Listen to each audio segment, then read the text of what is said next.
As for samatha, don't think about giving this part of the practice out just because you've done it a couple of times and not yet gained any tranquility of mind. That's still not right. You really have to do it for a long time. Why should it take a long time? Think about it.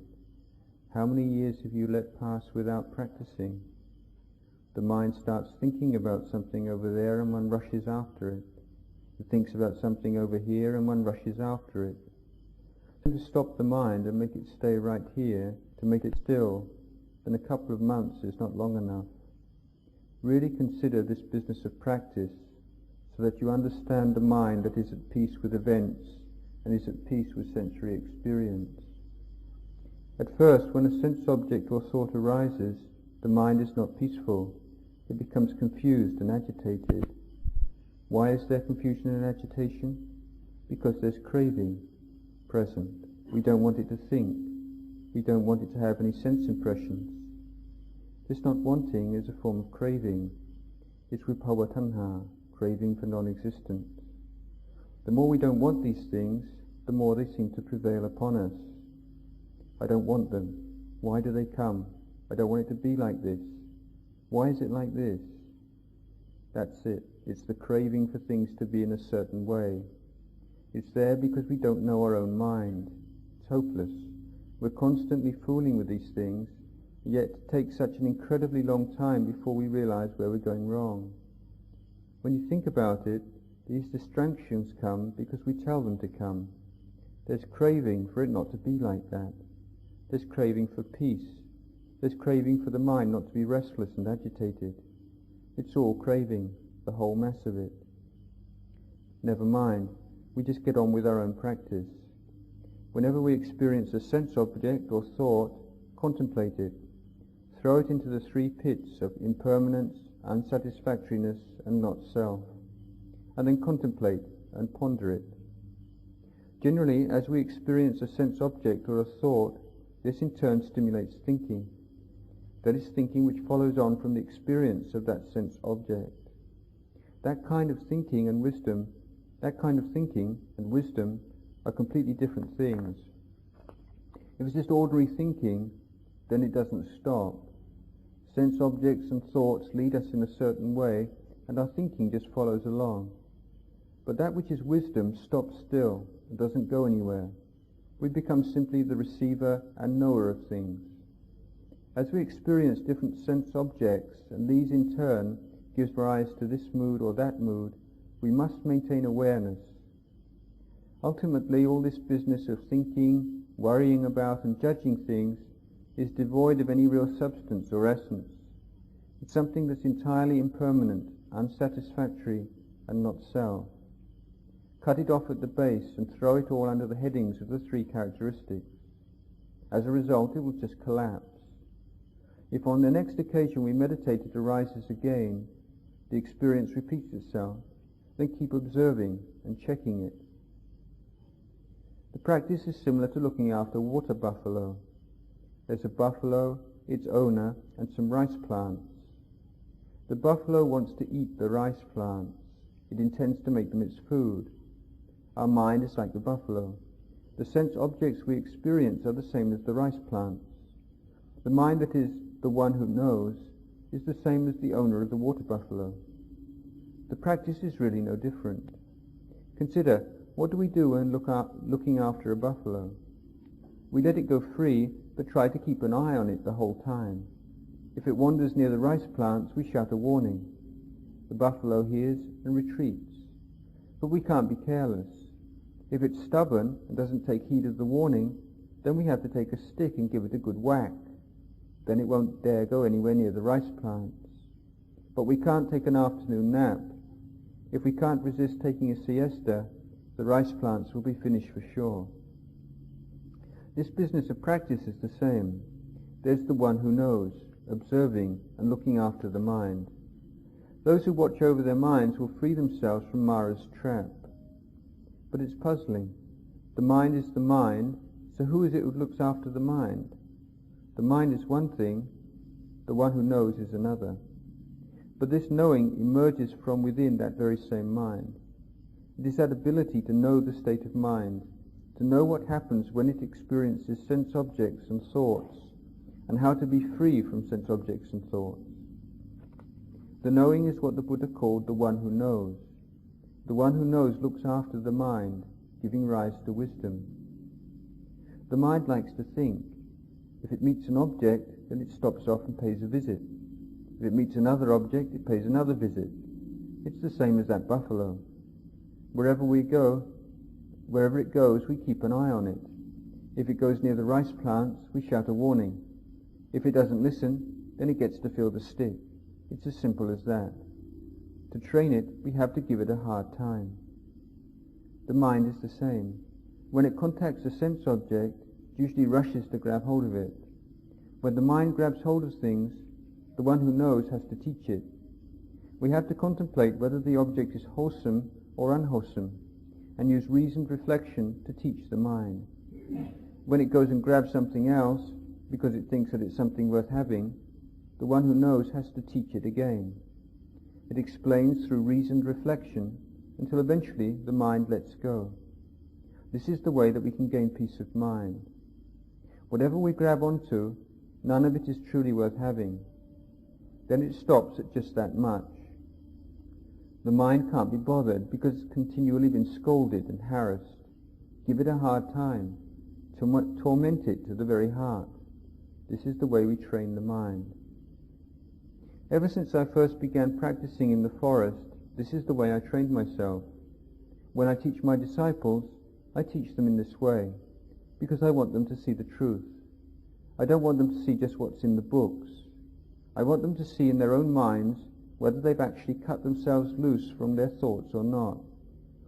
When one is cut loose, one knows. As long as we have still not yet cut ourselves loose, we must use reasoned reflection to develop an understanding of the nature of these conditions. If we understand, then the mind will automatically cut loose. If anything else comes up and we become attached again, we contemplate that. If we don't cut ourselves loose from it, we cannot progress. We have to practice like this over and over again. Eventually the mind will no longer be able to get away. And this is the way I like to practice, because the Buddha taught that the wise ones know for themselves. We have to reach and find the answers within ourselves. We must know this self. If we have confidence and trust ourselves, then we feel at ease. We are at our ease even if receiving criticism and blame. We are at our ease if they praise us. Whatever they say, we remain at our ease. How is it that we can be relaxed? Because we know ourselves. If other people praise us, when actually we're unworthy of praise, are we really going to believe what they say? We don't believe them. We keep doing our practice.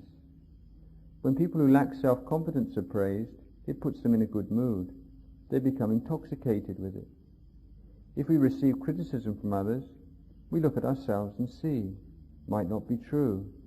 Maybe they say we're wrong, but in fact they're speaking incorrectly, and we aren't wrong as they say.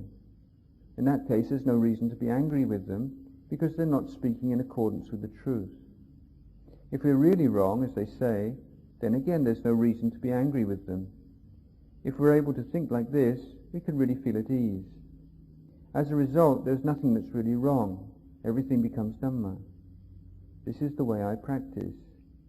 If we practice in this way, it's truly short and direct. Even if you want to come and dispute about the theories of the Dhamma or the Abhidhamma, I won't dispute. I'll just give you reasoned reflection. We must understand once and for all, the Buddha taught that practice involves putting everything down. Putting things down with awareness, not without awareness the way buffaloes and cows do. That way of not showing any interest is not correct. We're able to put things down because there is the understanding of conventions and concepts and the understanding of non-attachment. The Buddha taught that at first we should practice a lot, cultivate a lot, and attach a lot. That is, firmly attached to the Buddha, the Dhamma and the Sangha. This is the way he taught. Attach with sincerity and keep attaching. It's the same as with the Buddha's teaching not to envy others.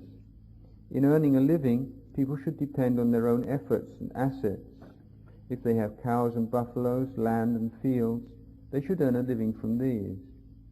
Hearing this teaching and having confidence in it, accordingly, people worked to the maximum limits within their own property. However, it turned out to be confusing, troublesome and difficult. It was troublesome and difficult because it was their own property.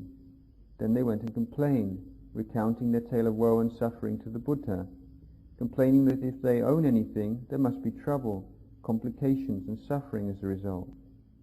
Previously, they had the understanding that the complications and difficulties came as a result of competing and vying for that which belonged to other people. Then they were taught to work with that which was their own, and assumed that everything would be all right. Having done this, there still existed troubles and difficulties. So then they received a new teaching, that it has to be like this if we're still attaching and giving undue meaning to things. This is the way it is. It's the same whoever the owner is. He taught that if we touch fire in someone else's house, it's hot. If we touch fire in our own house, it's just as hot. The teaching varies depending on people's abilities to understand, because he was teaching crazy people. That's the way they look after crazy people. When they're strong enough to take an electric shock, they give them a shock. Previously, their level of understanding was so low that they didn't catch on or understand. The Buddha used different skillful means to teach people. His own practice was finished, so he became involved with the business of our practice. Whatever the circumstances, he used all these skillful means to teach us. In my practice, I try to investigate and reflect on things as much as possible. I was able to stake my whole life on the practice because I had confidence in the teaching of the Buddha and that the path, fruition and nibbana actually exist. They exist in accordance with the Buddha's teaching, but they arise through good practice. They arise from going against the grain and being bold enough to reflect, bold enough to change, and bold enough to do the practice. What does the practice involve? The Buddha taught to make an effort to go against the tendencies of the mind. Our mind starts thinking this way, but the Buddha has it go that way. The mind starts thinking that way, he has it go this way. Why did the Buddha teach to go against the tendencies of the mind? Because it has already been exposed to and completely smothered by the defilements. It still hasn't been trained or transformed. So the Buddha taught not to believe it. The mind still isn't in harmony with that which is moral and that which is Dhamma, because it is still not pure and clear. How could we believe it? The Buddha taught not to believe it, because the mind is defiled. At first it's the servant of the defilements, but over time it transforms and becomes defilement. So he said not to believe the mind. Look at all the monastic regulations and practices. They make one go against the grain. Going against the grain involves suffering. As soon as there's suffering, we complain that the practice is too troublesome and difficult, can't do it. But the Buddha didn't think like that. He thought that if there was suffering, then it's correct. But we understand that the practice must be wrong, and that is the cause of our hardship. When we begin to practice and experience some suffering, we think that this must be the wrong way. People want to be happy. Whether it's right or wrong, they don't know. When we go against the stream of craving and defilement, there is suffering. So we stop practicing with the understanding that it is the wrong way to do it. But the Buddha explained that actually it is the right way. We've stimulated the defilements. They become heated and stirred up. But we think that it is us that has been stirred up. The Buddha said it is the defilements that become stirred up. When this is the way it is, we find the practice difficult. We don't reflect on things. Generally, we follow one of the two extremes, either that of sensual indulgence, Kamasukhalikanu yoga, or self-torture, Attakilamatanu yoga. We get stuck here. We want to follow the impulses of the mind. Whatever we like to do, we do that, following our preferences. We must be able to sit comfortably, eat comfortably. Whatever we do, we want to feel comfortable. This is sensual indulgence. We become attached to pleasant feelings, and this becomes an obstacle to progress in practice. If we aren't tending towards the extreme of comfort and indulgence in pleasant feeling, then we tend to become dissatisfied and angry with things. we suffer with a mind of aversion. This could be defined as the extreme of self-torture. It isn't the way of one who is training to be peaceful and restrained. The Buddha taught not to follow these two extreme paths of sensual indulgence and self-torture. He taught that when we experience pleasant feelings, we should note them with awareness. To indulge in anger, aversion and dissatisfaction is not to follow the path the Buddha trod. It's not the way of a samana, but that of an ordinary, unenlightened being. A samana doesn't walk that way. He walks the middle way. This is the right way to practice. Sensual indulgence veers to the left, and self-torture veers to the right. So if we take ordination in order to practice, we must follow this middle way. We don't pay too much attention to happiness and suffering. We put them aside, even though we feel like we're being kicked about by these two extremes. One moment we're struck from this side, another we're struck from that side. It's as if we're the clapper of a bell swinging back and forth and striking the bell on both sides. So in his first teaching, the Buddha talked about these two extremes, because this is where there is attachment. Sometimes we want pleasant experiences and so get kicked from this side. Other times suffering and dissatisfaction kick us from the other. It's just these two things that tease us and push us around the whole time. Travelling along the middle way, we lay aside both the pleasant feelings and the suffering. Right practice means to walk the middle way. If we experience craving for pleasant feelings, but we don't get the pleasant feelings we desire, then it's just suffering. Walking the middle way, following the Buddha, involves difficulty. There seems to be just the two extremes of good and bad. If we believe in these things, this is the way it has to be. Then if we become angry with someone, we immediately start looking for a piece of wood to bash them. There's no patience or endurance. If we're in a good mood, then we stroke and caress them from head to feet. That's right, isn't it? Always going towards these two poles. We never meet the middle at all. The Buddha didn't have us do it like that. He taught to gradually put those mental states down. This is right practice. The way out of continued becoming and birth. The way that is without becoming or birth. That is without happiness or suffering, good or bad. As human beings that are still subject to the process of becoming, when we fall into it, we either arrive at happiness on the one side without seeing that place which is in the middle, or if we don't get things according to our satisfaction, we pass over to the other side. We're continually passing over the middle point. The place where the Buddha exists, we never see. We just keep running back and forth in this way. We don't stay at that point where there is no becoming and no birth. We don't like it, so we don't stay there. Maybe it's as if we drop down below and get bitten by the dogs of hell. Then as we climb back upwards, our heads get pecked at by the iron beaks of the vultures and crows. We fall into a never-ending hell. And becoming is like this. That which is without becoming and birth, humans don't see. The human mind fails to see it, and consequently just passes back and forth over it. The Buddha trod the middle way, the path of right practice which is free from becoming and birth. It is neither good nor bad, because it is where the mind has laid everything aside. It is the way of the samana. One who does not travel this way cannot be a samana. Peace cannot arise within. Why can one not become peaceful? Because one's still experiencing becoming and birth and death. But the middle way has no birth and death, no low or high, no happiness or suffering, no good people and no bad people. It is straight. It is the way of calm and restraint. Calm without happiness and suffering, good moods and bad moods. These are the characteristics of the practice. If our minds are like this, we're able to stop. We can stop asking questions. There's no longer any need to ask anybody.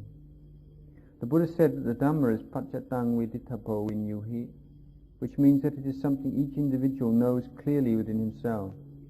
There's no need to ask anybody. It's just as the Buddha taught. I've mentioned briefly how I have practiced myself. I didn't have a lot of knowledge or study so much. By experimenting and investigating, I learned from the mind as it is according to nature. When liking arises, I observed it, and watch where it leads to. All it does is drag us away towards suffering. So we practice observing ourselves and gradually develop an awareness and understanding that grows by itself. But we must really determine in our hearts and minds to do it. If you sincerely wish to practice, then, especially these scholars, try not to think too much. If you start meditating with craving to get something or other, then it's better to stop. When you're sitting calmly and start thinking, is this right, is that right, then stop. Take all that theoretical knowledge and store it away in a box or a chest somewhere. Don't bring it up for discussion. It's not that kind of knowledge that you're aiming for. It's a completely new kind. What you experience in reality is not the same thing. For instance, when you write the word greed down on paper, it's not the same as when you experience it in the mind. It's the same when you're angry. The written word is one thing, but when it actually arises in the mind, there's no need to read anything. There's no time to read anything. You experience it right there in the mind. It's important to understand this.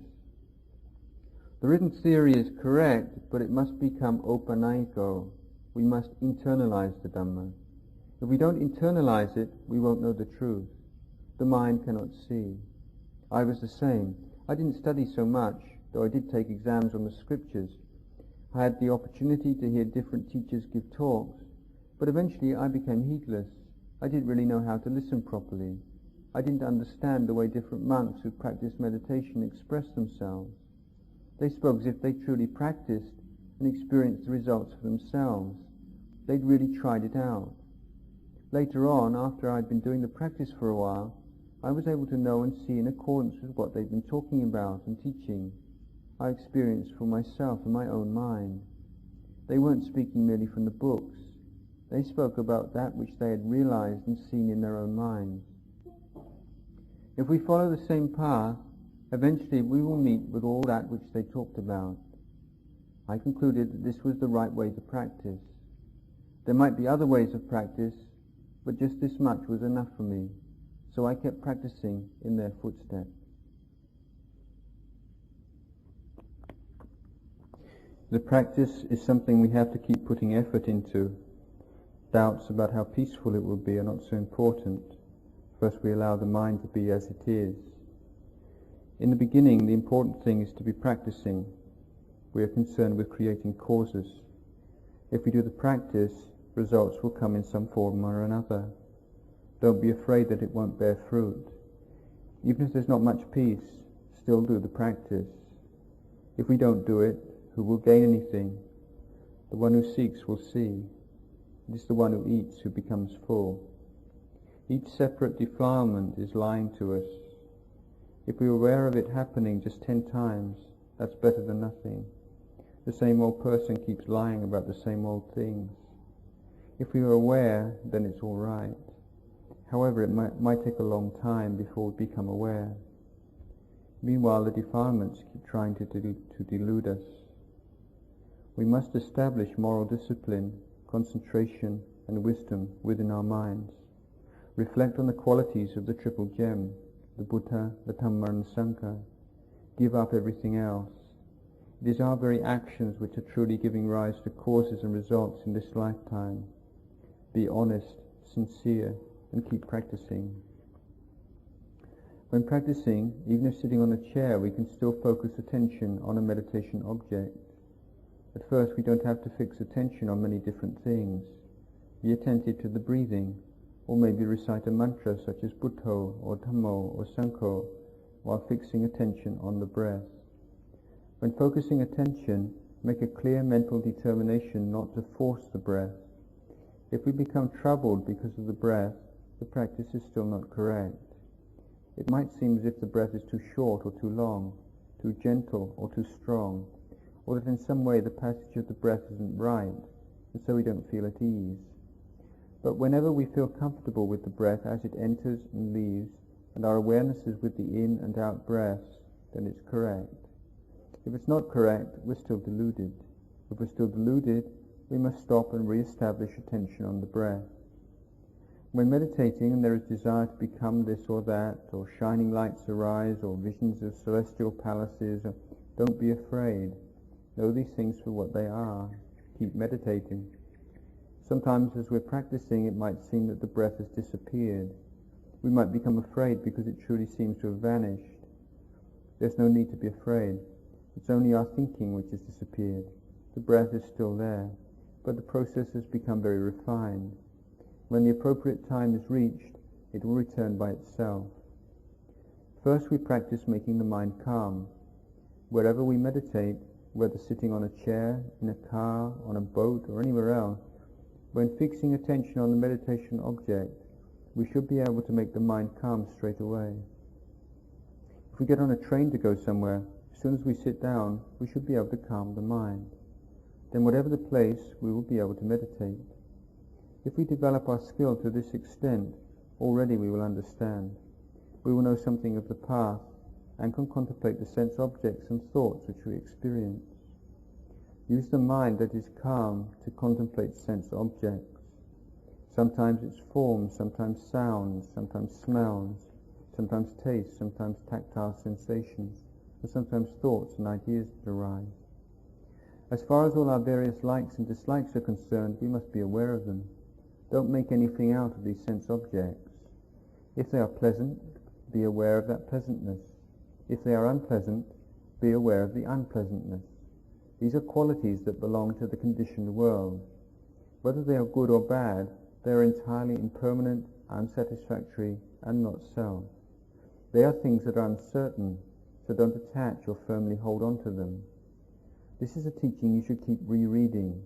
If you can keep practicing like this, wisdom will arise by itself. All these objects are impermanent, unsatisfactory, and not self. Throw them into these three pits. This is the heart of Vipassana meditation.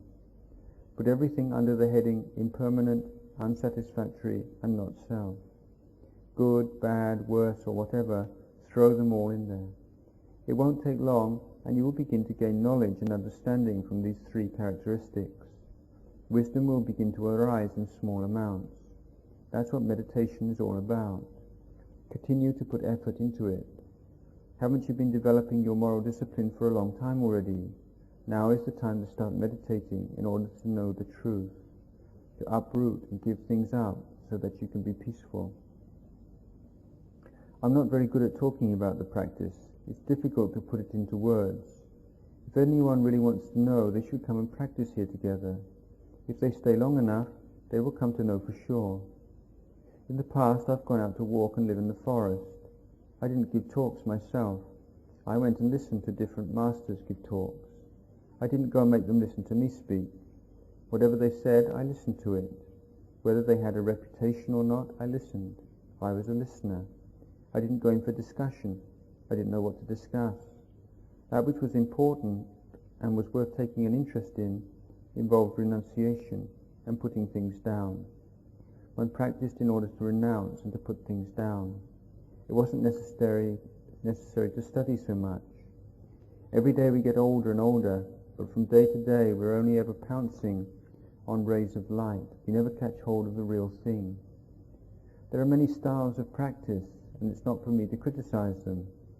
If you understand the meaning and the purpose, none of them are necessarily wrong. However, if you are practicing but without keeping the vinaya, you won't meet with success, because it's bypassing the path, skipping over moral discipline, concentration, and wisdom. Some say, don't get attached to samatha, don't bother with samatha practice, go straight on to vipassana. From my understanding, if one passes straight on to vipassana, it won't lead to success. Don't disregard the ways and principles of practice taught by Ajahn Chah, Ajahn Man, Ajahn Thongrat, and Venerable Upali. If one practices in their footsteps, it's the truest and most certain way. One will truly see oneself. They tried to maintain their moral discipline with the utmost firmness. They didn't bypass it.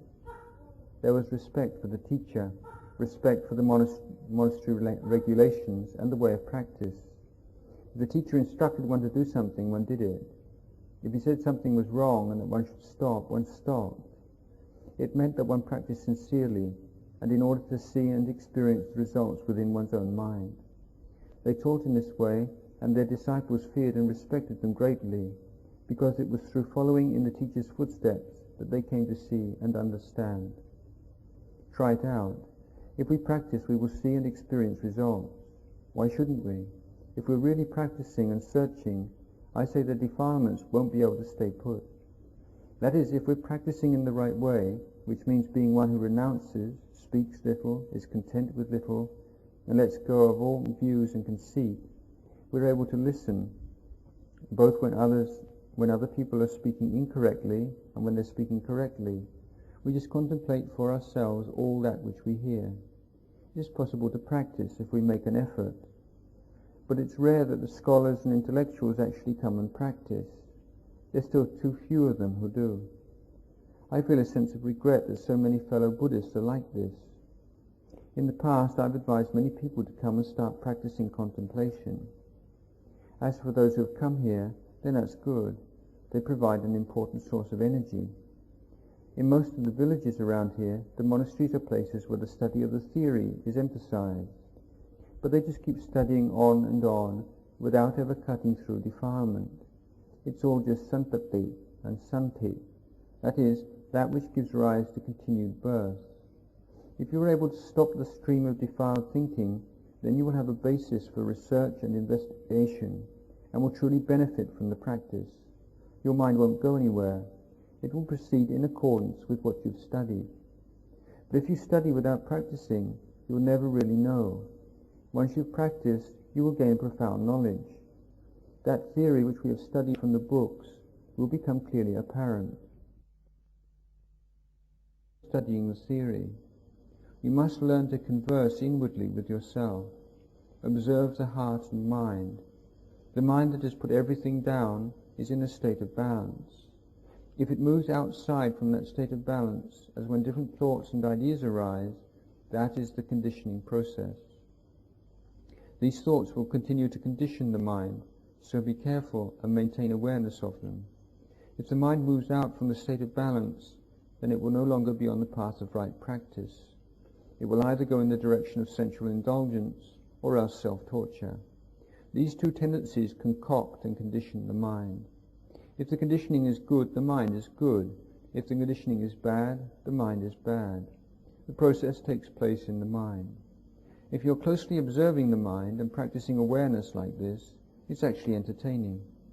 If I were to talk about just this one topic, it would be enjoyable the whole day long. Once we're aware of the movements of the mind, we're able to see these conditions. They are there because the mind has been trained by the defilements. I understand the mind as being just like one single point. Those things we call mental states are visitors, which come to stay at this point. Sometimes this person comes to visit, sometimes that person, and sometimes another person. They all come to stay at this point. All these visitors who arise out of the mind we call mental states. Thus we practice to awaken the mind and make it the one who knows. We wait and watch over the mind. Whenever a visitor approaches, we wave our hand to forbid them from coming in. Where will they sit? There's no place for them to sit down, because there is only one seat available, and this we occupy, and try to receive any visitors that come the whole day through. This firm and stable knowing is what is meant by Buddha. By maintaining this awareness, we can look after the mind. We sit down on this one spot, where all these visitors have been coming since the time we were a small child, years ago. They all come to this same spot, so we get to know them all. We just maintain Buddha all by ourselves. These visitors proceed to fashion and concoct the mind in various ways, conditioning our experience accordingly. Those conditions of mind which have come through the action of the visitors we call mental states. Whatever they are like, wherever they will lead the mind to, is not important. We must know these visitors who come to stay. In the place where we receive visitors, there is only one chair. So when we occupy it with the one who knows, there is nowhere else to sit. They come to this spot in order to speak with us, but there's no longer anywhere to sit down. Whenever they come to visit again, they will meet that same person who is always sitting there and never leaves. How many times can the visitors endure it? All we have to do is just receive them there, and we will come to know them all. All those mental states that have come to visit since the very first time we had knowledge of the world, we know them for what they are. They're just that much. So just by watching at this one spot, we will see all the Dhamma. It's there that we speak, watch and contemplate by ourselves. This is the way I speak about the Dhamma. I don't know how to speak about it in any other way. But in the end, it's still just talking. Really, we must practice and look for ourselves. If we start to do it, there is a certain pathway we can follow that will show us where to go and what to do. We must proceed like this and like that. If this happens, we should do that, and so on. If we practice some more and it doesn't work out as we expect, then we have to find a solution. We might even have to travel a long way before we find the sign which tells us the right way to go. Once we are travelling along the right path, it must be there for certain in the mind. If it isn't the right path, then inevitably some form of doubt or obstruction will arise during the practice. When there is an obstruction, we have to prod and poke right on that spot. Once we start talking on that spot, our practice will really make an impression on the mind, and we will know how to solve the problem. If we get stuck again, our teachers will be able to give advice on how to overcome problems. They know what's involved, and so we can discuss the practice with them. Consider practicing with sense objects such as sounds. There is the hearing and there is the sound. We are aware of the sound without making anything out of it. We rely on natural phenomena in contemplating the truth, until eventually the mind is able to make a separation between mind and object by itself. Speaking simply, the mind can do this because it isn't getting involved with things. When the ear hears a sound, observe the mind. Does it get bound up or carried away with the object? Is it disturbed? We can be aware of this much, and as a result can hear without being disturbed. We establish mindfulness right close at hand. We don't have to go very far away. We can't get away from that sound. It's only possible to get away from the sound through practicing. That is, through training the mind until it is firmly established with mindfulness in the present moment. And when there is sense contact, can put the object down. We still experience those sense objects which we are putting down. For example, we still hear sounds, but at the same time, as we hear them, we're putting them down. Because in fact, when there is mindfulness, such objects will have already been put down. We don't have to use force to separate our mind from the object. The separation takes place automatically. Because abandoning and putting things down with mindfulness means that even if we desire to follow that sound, the mind doesn't go after it. Once we know and are mindful of forms, sounds, smells, tastes, tangible objects and thoughts, we will see them clearly in the mind as they are according to reality. That is, all of these objects are entirely subject to the universal characteristics of impermanence, unsatisfactoriness, and not self. Whenever we hear a sound, it will appear in the mind in the light of the three characteristics. As sounds and other sense objects contact the mind, we will hear, but it will seem as though we don't hear. This doesn't mean that the mind is no longer functioning, but that mindfulness is present and watching over the mind at all times.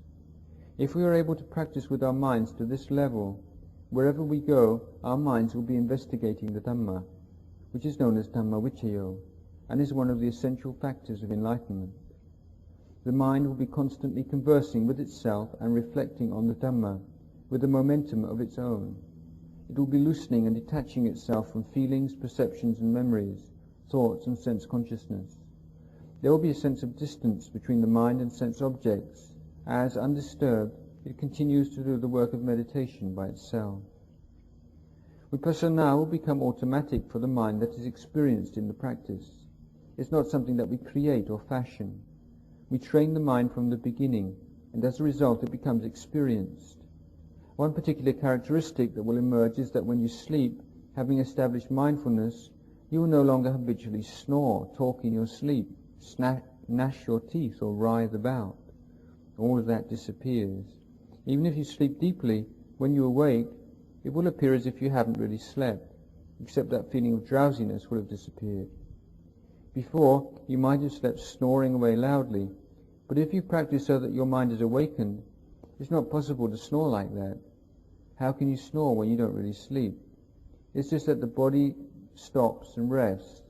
The mind with this level of mindfulness is awake the whole day and whole night. It's awake all the time. The mind of Buddha, which is the knowing, clear and bright, doesn't sleep. It has its own energy and doesn't become sleepy.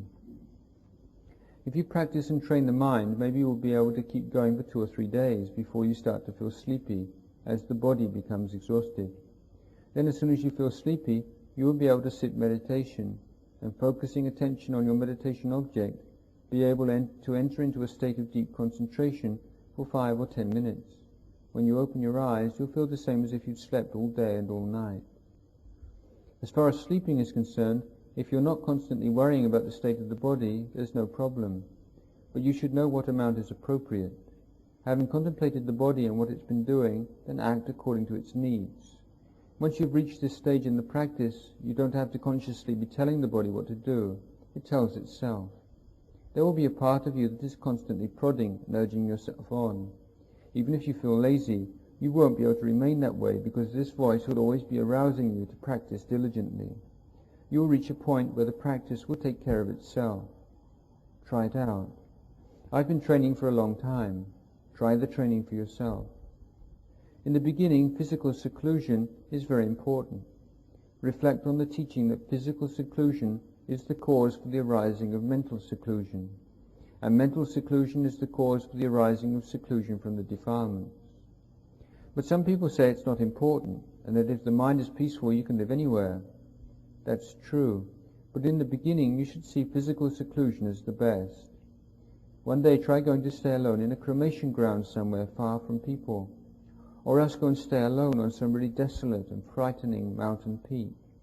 See if you can make the practice enjoyable the whole night long, so that you will know what it's really like.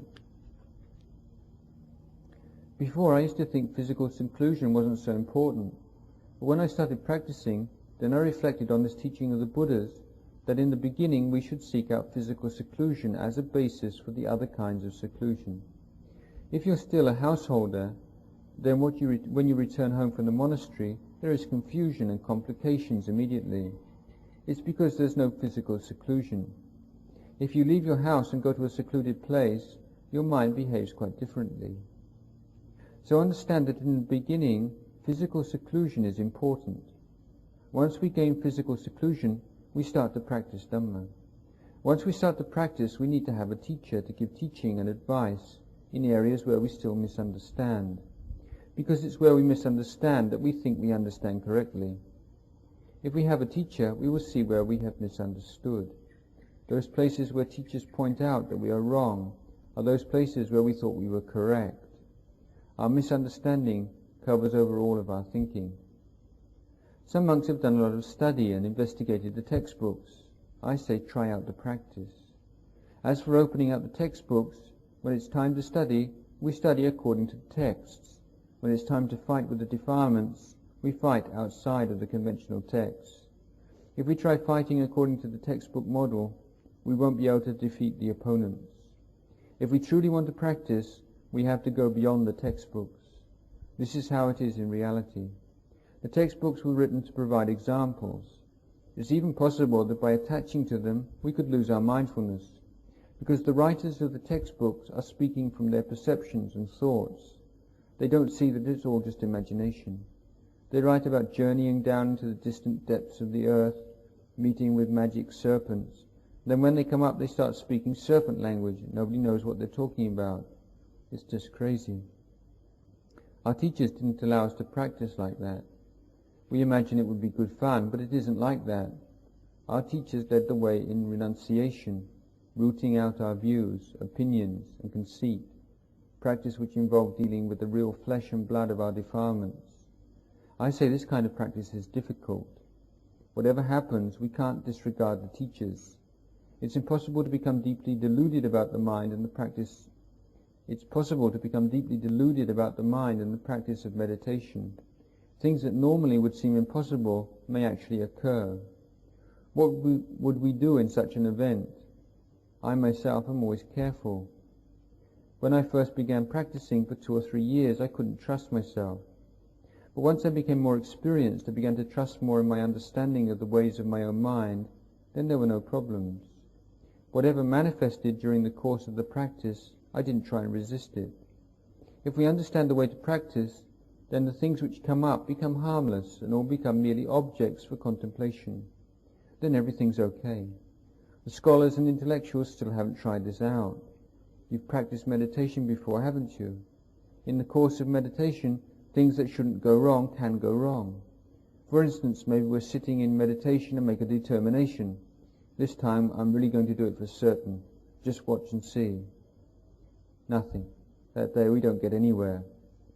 People like to make determinations in that way, but I've noticed that usually the practice develops according to its own set of causes and conditions. Some nights I might begin sitting meditation with the thought, right, tonight I'm not going to get up from my sitting posture until at least 1 a.m. Thinking like this, I was already in an unskillful state of mind, because in no time at all I would be besieged by feelings of pain, to the point where I felt that I was going to die. The mind sets the length of time for sitting by itself, without us having to estimate or fix standards. There's no fixed point or particular time to reach. Whether it's 7 o'clock, 8 o'clock or 9 o'clock, never mind. Just keep on meditating, maintaining a mind of equanimity. Don't force things. Don't be too compulsive or too fixed about things. Don't try coercing the heart with declarations of how this time you're going to really do it for certain. It's then that things become all the more uncertain. Allow the mind to relax and the breath to flow easily. Don't try to make it short or long. Don't make it anything. Allow the body to be at ease and continue to practice steadily. A voice will come up and ask, how long will you practice tonight? How many hours? It will keep coming to ask, so rebuke it. Hey you, don't interfere.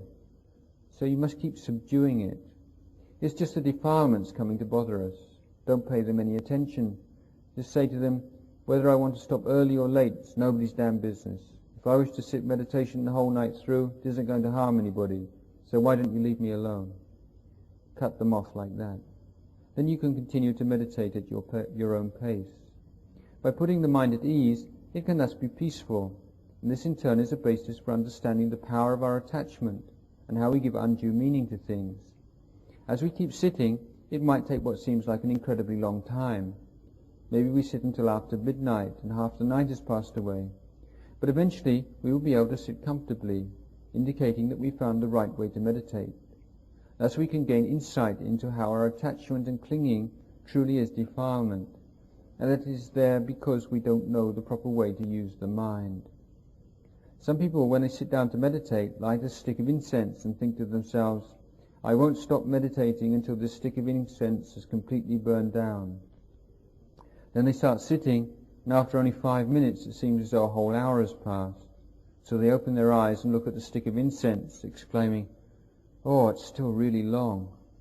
They close their eyes and sit for a while longer, then open them again to look at the stick of incense.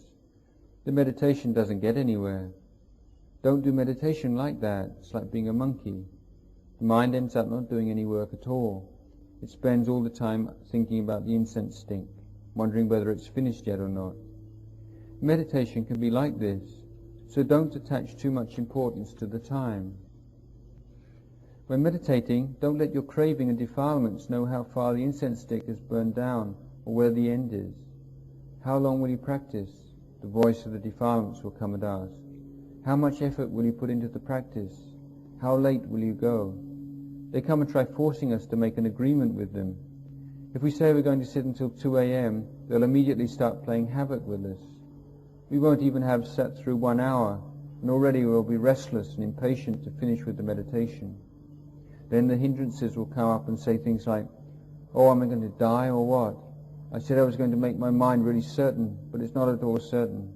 I made a vow and couldn't keep to it. Thinking like this, we just increase our own suffering. We become self-critical and end up hating ourselves. There's no one else we can make a scapegoat for our aversion, so we suffer even more. Once we make idealistic vows and determinations, we feel that we must hold to them until we're either successful or die in the process. That way we have to keep practicing without stopping if we're to do it right. But it's not always necessary to make such determinations. Rather, we can practice gradually, but steadily, and just keep making an effort to train ourselves. Sometimes the mind will be calm and the pains in the body will subside. All that stiffness and pain in the legs will disappear by itself. So this alternative way of practice involves contemplation of all that which we experience. Whatever we do, we must contemplate it thoroughly. Don't give up the work of meditation. Some people think that when they finish the formal meditation, then it all stops and they can take a rest. So they stop practicing mindfulness and stop contemplating. Don't do it that way. Whatever we see, we contemplate. Whether we see good or bad people, rich or poor, important people, old or young people, we keep contemplating everything. This is what meditation is concerned with. Contemplating and investigating the Dhamma means that we contemplate and look at different causes and conditions. These include all the sense objects and thoughts which we experience, whether good or bad, black or white, large or small. If we're thinking, then it's just thinking, and we contemplate that it's just that much. All our sensory experience falls under the heading impermanent, unsatisfactory, and not self. Don't cling or attach to it at all. This is where all sense objects meet their death. We throw them in, we see them as they truly are. For example, experiencing impermanence is something that doesn't lead us to suffering. It's something that involves contemplation. We get something good, for instance, and become happy as a result. Contemplate such happiness. Maybe we have or use that thing for a while and then begin not to like it and start wanting to give it away or sell it. If no one wants to buy it, then we want to throw it away. Why is that so? It's because of impermanence. If we can't sell or get rid of that thing, we suffer. This whole matter is no more than just that much. Once we become aware of what's involved, then however many times it happens, we see that it's the same old story repeating itself. Maybe we don't like a certain form or sound because it's unpleasant to see or hear, and we become dissatisfied. We must contemplate that dissatisfaction and make a mental note of it. Later on we might start to like it. We might come to find satisfaction in things that we previously disliked. It's possible. Once we realize and know clearly that these things are just impermanent, unsatisfactory, and not self, we'll no longer create attachments to all the different things we get or experience. We will see them all as having the same value. Simply allow everything to arise as Dhamma. Today I've just been telling you what I know. When people come to see me, then I tell them. But really these are not matters to simply talk about. Go ahead and try out the practice. It's like when we ask or invite someone to go somewhere. We say, "Are you going?" And they say, "I'm going." So we say, "If you're going to go, then let's go right away." That's the way to practice. When you're sitting in meditation, if you start to see visions of heavenly beings, for instance, then before anything else you should observe the state of your mind. Don't do away with this principle. For these things to occur, the mind has to be calm. Don't practice with the desire to have visions or not to have them. If they arise, contemplate them. Contemplate them and don't be deluded by them. Reflect that they don't belong to us, that they're impermanent, unsatisfactory and not self. When you experience them, don't allow the mind to pay too much attention to them. If they don't just disappear by themselves, establish mindfulness with the breath. Try taking longer breaths for at least 3 times, and it will cut off the vision. Then continue to re-establish mindfulness on the breathing. Don't take these things to belong to you. They're merely visions and tend to delude us into either attraction or fear. They tend to deceive the mind and are uncertain. If you have visions, you shouldn't give them undue importance. They do not belong to you, so don't rush after them. As soon as you have a vision, you should go back and look at the mind itself. Don't do away with these basic principles. If you give up on your intention to practice and rush after such visions, you might forget yourself and end up in confusion or even go crazy. Then you'll be unable to come back and converse on the same wavelength as everybody else. You will have fled the stable. The safest way is to trust and have confidence in yourself, whatever you see. If visions arise, observe the mind. It has to be calm to experience them. If you have such experiences, understand that these things are not part of us. Such visions can be useful to those with wisdom, but dangerous to those without. Keep practicing until you reach the stage where you are no longer excited by visions. If they arise, they arise. If they don't, they don't. Don't fear them. If you have confidence in yourself, there should be no problems. At first you become excited by them because they're new and interesting, and there's desire to see them. You go into a good mood and become deluded. You don't want to get caught in a good mood, but it happens, and you don't know what to do. You feel that you aren't practicing in the right way, so you suffer. If the mind wants to go into a good mood, never mind. You establish awareness of that good mood and know it as a defilement. It's not certain. You correct yourself like this. Don't try and correct it by thinking, I don't want to be in a good mood. Why is there this good mood? That's the wrong way to do it. It's going wrong right close at hand, not far away. There's no need to fear visions. I'm able to talk about meditation because I've had previous experience. However, I don't take it all on trust. You must take the words away and contemplate them for yourself. That's enough for now.